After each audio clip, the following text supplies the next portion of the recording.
Hello guys and welcome back to my YouTube channel. आजको यो भिडियोमा चाहिँ म यो हिट क्यापको बारेमा भन्न गइरहेको छु। यसलाई कसरी युज गर्ने अनि किन युज गर्ने सम्पूर्ण जानकारी लिएर आइसकेको छु। त्यही भएर भिडियोलाई चाहिँ स्किप नगरिकन अन्तिमसँग हेरिदिनु होला, किनकि हाफ नलेज इज डेन्जरस हुन्छ। त्यही भएर सम्पूर्ण जानकारी लिएर मात्रै जानुहोस् है। त गाइज यो प्रोडक्ट चाहिँ मलाई एकदमै मन परेको प्रोडक्ट हो कि यो चाहिँ गर्ल्सहरूको लागि चाहिँ एउटा बिग इन्भेस्टमेन्ट नै हुन जान्छ। हामी होइन 1000-1200 रुपियाँ एक किसिममा कता कता खर्च गरिरहेको हुन्छ। यो चाहिँ जम्माले त 700-800मा इजिली दराजमा एभाइलेबल छ। हजुरहरूले गएर हेर्न सक्नुहुन्छ। यसले चाहिँ मेरो कपाल चाहिँ हजुरले त्यो स्याम्पूवाला भिडियो हेर्नुभएको छ भनेपछि मेरो चाहिँ लो पोरोसिटी हेयर छ कि, जसले गर्दाखेरि जस्तो महँगो तेल लगाए पनि हेयर मास्कहरू युज गरे पनि कपालले एब्जर्ब नगर्ने। यसको हेल्पबाट के हुन्छ भने पछाडि चाहिँ हामीले लगाएको हेयर ओइल हेयर मास्कहरू यो हिटले गर्दाखेरि चाहिँ हाम्रो हेयरको क्युटिकल्सहरू ओपन हुन्छ, जसले गर्दाखेरि त्यो हामीले लगाएको जो ओइलहरू छ हेयर मास्कहरू छ त्यो त इजिली एब्जर्ब हुन्छ कि, अनि त्यो एब्जर्ब भए पछाडि मात्रै त्यसको रिजल्ट देखिन्छ नि त, नभए त देखिँदैन।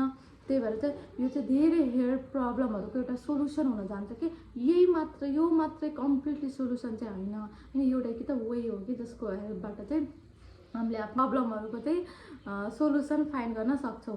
अनि यसले त के हुन्छ भने कपालको ड्राइनेस फ्रिजिनेसलाई कम गर्न हेल्प गर्छ।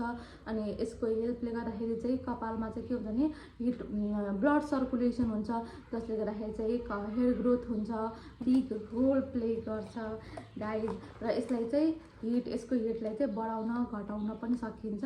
हजुरले चाहिँ यसलाई कसरी युज गर्ने भन्नुपर्दाखेरि चाहिँ कपालमा तेल लगाउनुहोस् या हेयर मास्क लगाउनुहोस्। त्यो मास्क लगाइसके पछाडि चाहिँ यसलाई 10 मिनटभन्दा बढी चाहिँ नराख्नुहोस् है। एकपटकमा 5 मिनट, बढीमा 10 मिनट, त्योभन्दा बढी नराख्नुहोस्। र अनि जस्तै 5 मिनट राख्नु हो, फेरि 5 मिनट वेट गर्नुहोस्, फेरि 5 मिनट लगाउनुहोस्। त्यस्तो गरेर हजुर 3-4 पटक गर्न सक्नुहुन्छ। तर कन्टिन्यू चाहिँ 20 मिनट 30 मिनट चाहिँ नराख्नुहोस्।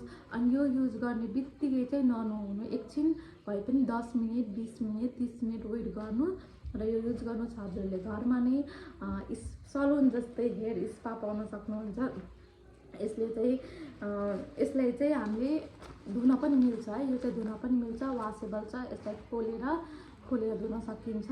अनि यसले गर्दाखेरि चाहिँ मेरो कपाललाई चाहिँ अहिले एकदमै राम्रो गरिरहेको छ। सो मैले चाहिँ हजुरहरूलाई पनि मेरो एक्सपिरियन्स होइन, मैले युज गरेको प्रोडक्टहरूको अनेस्ट रिभ्यू दिने गरेको छु यो युट्युब च्यानलमा।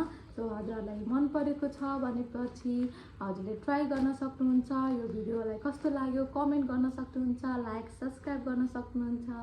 र म यस्तै अरू पछि पनि यस्तै भिडियोहरू लिएर आउँदै गर्नेछु। अहिलेलाई bye bye, see you in the next video.